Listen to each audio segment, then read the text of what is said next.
പ്രിയമുള്ളവരെ, സങ്കടകരമായ ഒരു നിയോഗമാണ് നിങ്ങളുടെ മുമ്പിലേക്ക് ഇന്ന ദിവസം എടുത്തു വയ്ക്കുന്നത്. ഒരുപക്ഷെ നമ്മുടെ പ്രിയപ്പെട്ടവരോ അല്ലെങ്കിൽ നമ്മുടെ ചുറ്റുപാട് എവിടെയെങ്കിലും അല്ലെങ്കിൽ പത്രത്തിലൊക്കെ നമ്മൾ വായിച്ചിട്ടുണ്ട്, എത്രയോ കൊലപാതകങ്ങളാണ് നമ്മുടെ നാട്ടിൽ നടക്കുന്നത്. അതിന് ഇരയായി ഈ ലോകം വിട്ടു പോകേണ്ടി വന്ന പ്രിയപ്പെട്ടവർക്ക് വേണ്ടി നമ്മളിതൊന്ന് പ്രാർത്ഥിക്കുകയാണ്. പ്രിയമുള്ളവരെ, ഓർക്കണം കേട്ടോ, ഒന്നെങ്കിൽ രാഷ്ട്രീയ വൈരാഗ്യത്തിൻ്റെ പേരിലോ അല്ലെങ്കിൽ അയൽവക്കങ്ങൾ തമ്മിലുള്ള അതിർത്തി പ്രശ്നങ്ങളോ കൂടപ്പിറപ്പുകൾ തമ്മിൽ സ്വത്ത് വീതം വെച്ചതിൻ്റെ പേരിലോ ഒന്നും രണ്ടുമൊക്കെ പറഞ്ഞ് അടിപിടിയായി അവസാനം അത് കൊലപാതകത്തിലൊക്കെ കലാശിച്ചിട്ടുള്ള എത്രയോ കേസുകൾ.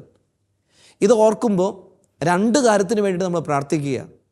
ഒന്ന്, ആ കൊലപാതകത്തിന് കാരണമായിട്ടുള്ളവർ, ഒരു നിമിഷത്തിൻ്റെ വികാരത്തിൻ്റെ വേലിയേറ്റം, ആ സമ്മർദ്ദത്തെ കൈകാര്യം ചെയ്യാൻ പറ്റിയില്ല, അതിൻ്റെ ഫലമായിട്ടൊക്കെ സംഭവിച്ചതായിരിക്കാം.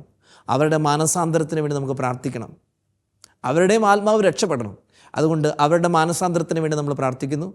ഒപ്പം ഇന്നേ ദിവസം പ്രത്യേകമായി കൊലപാതകത്തിന് ഇരയായി ഈ ലോകം വിട്ടു പോകേണ്ടി വന്ന സഹോദരീ സഹോദരന്മാർ, അവരുടെ ആത്മാക്കൾക്ക് കർത്താവെ ആശ്വാസം കൊടുക്കണേ.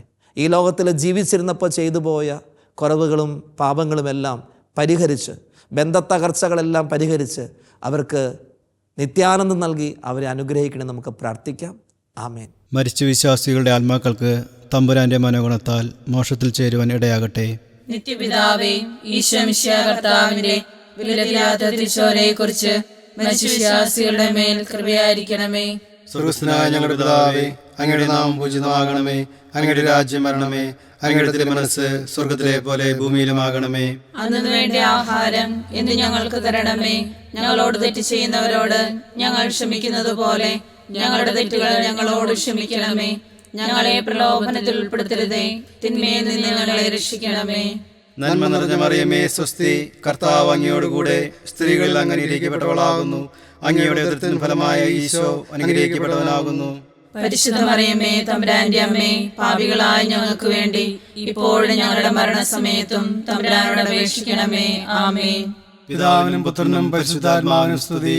ആദിയിലെ പോലെ ഇപ്പോഴും എപ്പോഴും എന്നേക്കും. ആമേൻ.